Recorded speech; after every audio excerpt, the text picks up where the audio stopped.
نحمده ونصلي على رسوله الكريم اما بعد بسم اللہ الرحمن الرحیم۔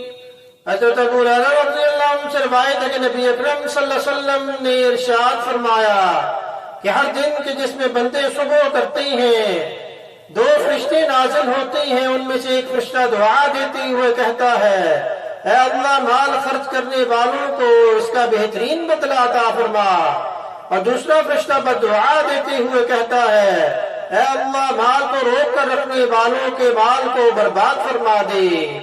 بخاری شریف حدیث نمبر 1442 میں اس کو جو روایت کیا گیا ہے۔